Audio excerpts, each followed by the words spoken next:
गुटबाजी की बात ऐसी कोई नहीं है, लेकिन थोड़ा बहुत अपना अपना सिस्टम सेट करने के लिए लोग रहते हैं। लेकिन हमारा मकसद है सभी का कि कांग्रेस पार्टी मजबूत कैसे हो। छोटे मोटे विवाद हैं जो मिल बैठ कर सॉल्व करके और पार्टी मजबूती प्रदान करने के लिए सभी प्रयत्नशील रहेंगे और प्रयास करेंगे कि आने वाले समय में चाहे पंचायती राज चुनाव हो, चाहे आगे विधानसभा लोकसभा का चुनाव हो, सभी मजबूती से पार्टी जीते कैसे, इसके लिए सब मिल बैठकर सारी समस्याओं का समाधान करेंगे। देखिए, कांग्रेस विरोध करने का कारण ये है कि इसकी इतनी ज़रूरत नहीं थी। नाम तो वैसे भी फर्जी नाम कौन से जोड़े जा रहे थे। एक सामान्य प्रक्रिया के अंदर भी नाम को हटाना, जोड़ना और अपना दूसरे एक स्थान से काट कर दूसरे स्थान पर दर्ज करना, ये वैसे ही एक सामान्य प्रक्रिया थी। लेकिन इसके पीछे एक गलत इंटेंशन है बीजेपी सरकार की। उसके लिए कांग्रेस को बड़ी चिंता है कि कहीं न कहीं जो एक तबका जो कांग्रेस की विचारधारा का है उसके वोट पीछे नहीं रह जाए और जो बीजेपी की विचारधारा के लोग हैं उनके वोट बढ़ नहीं जाए, ये चिंता का विषय है। मेरे साथ है बाड़मेर जैसलमेर के संसदीय क्षेत्र के सांसद उमेद राम जी बेनीवाल जैसलमेर आए हैं। आज जो है नई रेल जो है दिल्ली जैसलमेर का उद्घाटन हुआ है। रेल गाड़ी का स्वर्ण नगरी एक्सप्रेस का नाम दिया गया है और उद्घाटन समारोह में मौजूद है उमेद राम जी। हम इनसे बात करेंगे। आज एक बहुत बड़ी सौगात मिली है, आपने भी प्रयास किए होंगे, सभी ने संयुक्त प्रयासों से आज ये जो है खासकर यहाँ के निवासियों को, सेना, बीएसएफ और एयरफोर्स के साथ साथ जो सैलानी आ रहे हैं उनको भी बहुत बड़ी सौगात मिली है। क्या कहना चाहिए? जैसलमेर वासियों की जो लंबे समय से डिमांड थी इस ट्रेन को रेगुलर करने की, जो कोरोना से पहले इंटरसिटी एक्सप्रेस के नाम से ट्रेन चलती थी और आधी बाड़मेर से, आधी जैसलमेर से और जोधपुर से एक होकर चलती थी।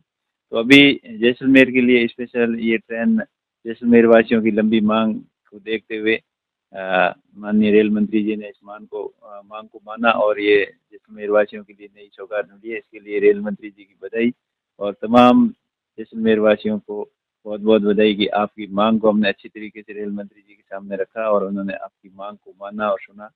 इसके लिए रेल मंत्री जी का आभार और आशा करते हैं कि आने वाले समय में रेलवे नेटवर्क अपने पश्चिम राजस्थान के अंदर और ज़्यादा बड़ा हो। इसके तहत अभी मंत्री जी ने आज बोला था खाजूवाड़ा से बीकानेर होते हुए जैसलमेर और जैसलमेर से बाड़मेर होते हुए दिल्ली तक एक नए रूट का सर्वे जो चल रहा है और सामरिक दृष्टि से बहुत ही महत्वपूर्ण है।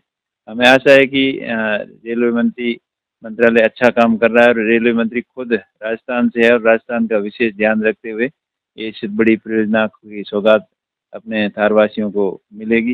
इसके साथ साथ कई रेलवे के अंदर और सुधार जो हो रहे हैं, आशा करते हैं कि फ्यूचर के अंदर जो अपना पश्चिम राजस्थान इंडस्ट्रियल हब बनने लायक है और यहाँ पर सोलर के, विंड के और लाइमस्टोन और सीमेंट की फैक्ट्रियाँ जिस हिसाब से लग रही है, ऐसा लगता है कि आने वाले समय में ये दुबई जैसा डेवलपमेंट अपने पश्चिम राजस्थान में हो। क्योंकि क्रूड ऑयल क्षेत्र के अंदर में भी केन वेदांता ने पहले काफ़ी अच्छी सफलता प्राप्त की और अभी जैसलमेर के अंदर काफ़ी नाशना के अंदर, सांगन के अंदर, इधर नए तेल ब्लॉक जो मिले हैं पीते वाला और नाशना की साइड में, तो उसे लगता है कि आने वाले समय में दुबई की तर्ज पर अपने पश्चिम राजस्थान का विकास हो।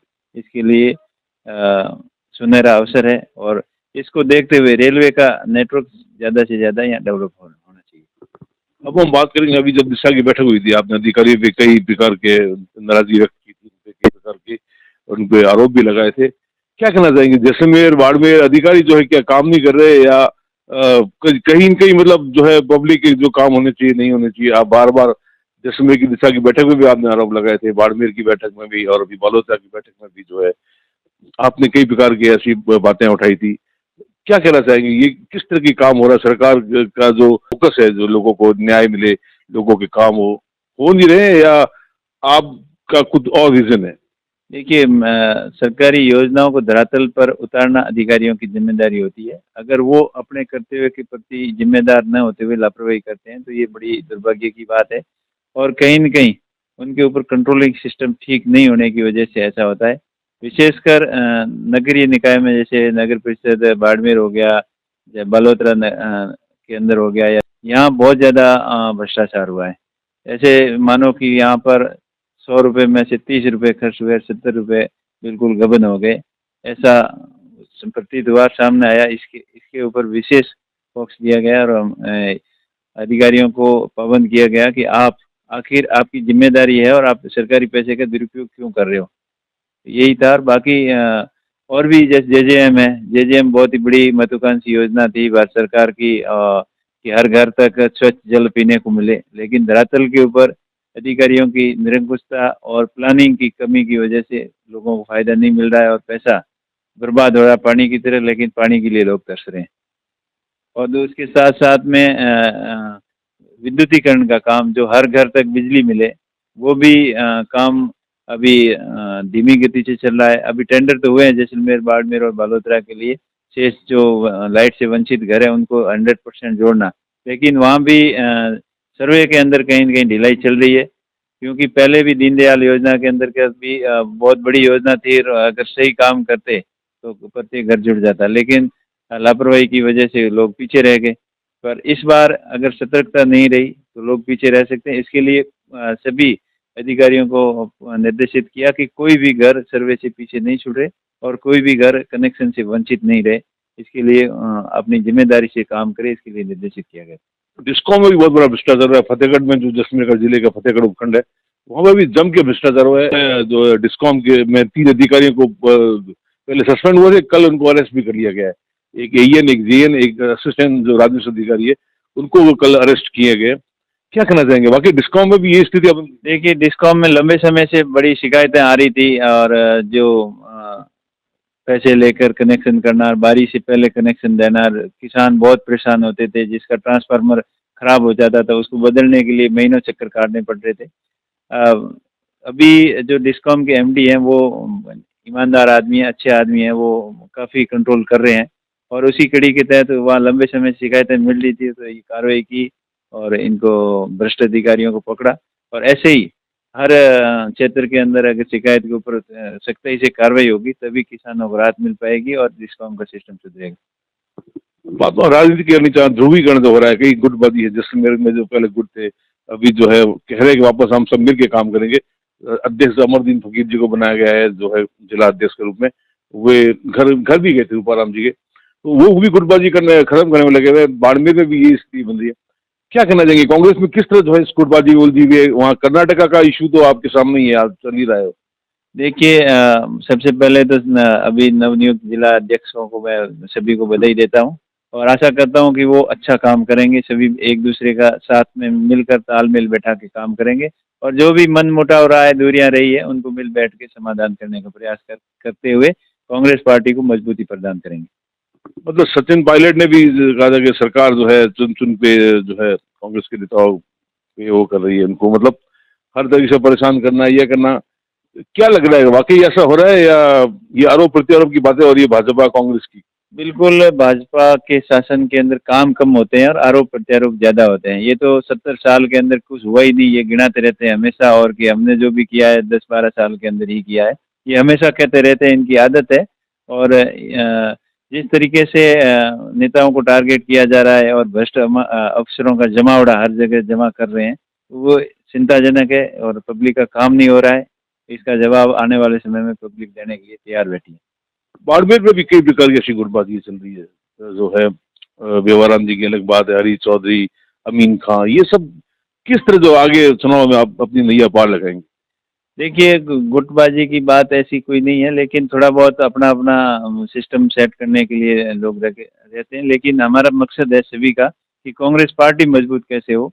छोटे मोटे विवाद हैं जो मिल बैठ कर सोल्व करके और पार्टी मजबूती प्रदान करने के लिए सभी प्रयत्नशील रहेंगे और प्रयास करेंगे कि आने वाले समय में चाहे पंचायती राज चुनाव हो, चाहे आगे विधानसभा लोकसभा का चुनाव हो, सभी मजबूती से पार्टी जीते कैसे, इसके लिए सब मिल बैठकर सारी समस्याओं का समाधान करेंगे।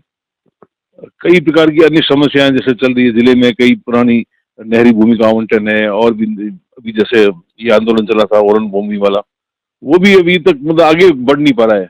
देखिए, जिस प्रकार अंधाधुंध तरीके से सोलर कंपनियों को जमीनों की बंदरबांट की जा रही है, वो चिंता का विषय है। जो कृषि योग्य भूमि है वो भूमिहीन काश्तकारों को भूमि अलॉट करनी चाहिए और जो कृषि योग्य अच्छी भूमि है, उपजाऊ भूमि है, वो मेहनती किसानों को जिस दर पर कंपनियों को जमीन अलॉटमेंट कर रहे हो सोलर वालों को, उसी दर के ऊपर भी किसान लेने के लिए तैयार है। हमने कई बार मांग भी रखी है और आगे भी प्रयास रहेगा कि पूरी जमीन सारी की सारी सोलर को नहीं दे, ताकि वो देने की वजह से हीट वेव का भी खतरा बन सकता है, पर्यावरण को नुकसान हो सकता है बड़ा। तो कुछ जमीन एग्रीकल्चर के लिए उपजाऊ जमीन रिजर्व रखें और किसानों को अलॉट करें, चाहे नहरी क्षेत्र की हो चाहे अन्य क्षेत्र की हो। इसके साथ साथ पर्यावरण संतुलन बनाए रखने के लिए ओरण और गोचर की का भी बराबर बचाव करना जरूरी है, ताकि सारा पर्यावरण का संतुलन बना रहे। एक अंतिम बात करना चाहूंगा, जो अभी SIR का जो ये चल रहा है, वोटर लिस्ट की जो अपडेट करने की बातें हो रही है, कांग्रेस क्यों विरोध कर रही है? तो बढ़िया, मतलब मेरे ख्याल से जो है घुसपैठ है, घुसपैठिए घुसे हैं जिन्होंने फर्जी तरीके से वोटर लिस्ट में नाम ऐड किया, उनको बाहर निकालने की बहुत बड़ी एक अच्छी मुहिम है। कांग्रेस क्यों विरोध कर रही है SIR का? बड़ा एक आंदोलन भी होने वाला है आगामी दिनों। देखिए, कांग्रेस विरोध करने का कारण ये है कि इसकी इतनी जरूरत नहीं थी। नाम तो वैसे भी फर्जी नाम कौन से जोड़े जा रहे थे, एक सामान्य प्रक्रिया के अंदर भी नाम को हटाना, जोड़ना और अपना दूसरे एक स्थान से काट कर दूसरे स्थान पर दर्ज करना, ये वैसे ही एक सामान्य प्रक्रिया थी। लेकिन इसके पीछे एक गलत इंटेंशन है बीजेपी सरकार की। उसके लिए कांग्रेस को बड़ी चिंता है कि कहीं न कहीं जो एक तबका जो कांग्रेस की विचारधारा का है उसके वोट पीछे नहीं रह जाए, और जो बीजेपी की विचारधारा के लोग हैं उनके वोट बढ़ नहीं जाए, ये चिंता का विषय है। और इसको इतने बड़े लेवल पे करने की कोई जरूरत नहीं थी, इसलिए विरोध हो रहा है। लेकिन घुसपैठी की इतनी बड़ी समस्या है, वो बाहर हो जाएगा तो घुसपैठिए पहले भी बाहर कर सकते थे, कोई पाबंदी नहीं थी कि घुसपैठियों का आप बाहर नहीं करोगे या उनके नाम आप जोड़ना ही पड़ेगा, ये कोई दबाव नहीं था। और एक सामान्य प्रक्रिया है मतदाता सूची के अंदर नाम जुड़ाना और नाम स्थानांतरित करना। लेकिन जिस लेवल के ऊपर ये कार्य किया जा रहा है, इसके पीछे कहीं न कहीं संदेह है कि एक बड़े वोट बैंक को वोट के अधिकार से वंचित करना और एक विशेष लोगों को इसके अंदर बढ़ाना, ये नहीं होगा। ये थे सांसद उमेद राम बेनीवाल। तो विभाग दूसरे कह रहे थे जो SIR का जो ये चल रहा है अभी लेटेस्ट, जिसका विरोध कांग्रेस कर रही है, ये वाकई एक सुनियोजित तरीके से एक वोट बैंक को जो है इसको उसमें ऐड करना इनका ये था, और जानबूझ कर जो कांग्रेस की जो वोटर्स है उनको निकालना, ये सब चीजें सुनियोजित तरीके से की गई थी। इसको छोटे ढंग से किया जाता है, लेकिन इतने बड़े रूप से इतना किया जाना, जिसका कांग्रेस विरोध कर रही है। जहां तक गुटबाजी की बात है, इन्होंने ये बताया कि कांग्रेस जो है आने वाले समय में और अच्छे बेहतर रिजल्ट लाएगी, गुटबाजी जो खत्म करेगी। सरकार नाम की चीज नहीं है भाजपा की, ये इनके बताया 2 साल में कोई काम नहीं है पब्लिक के, पब्लिक दर दर की ठोकरें खा रही है, अधिकारी भी ढंग के काम नहीं कर रहे, ये इनका कहना है। विमल भाटिया, जैसलमेर, राजस्थान तक के लिए।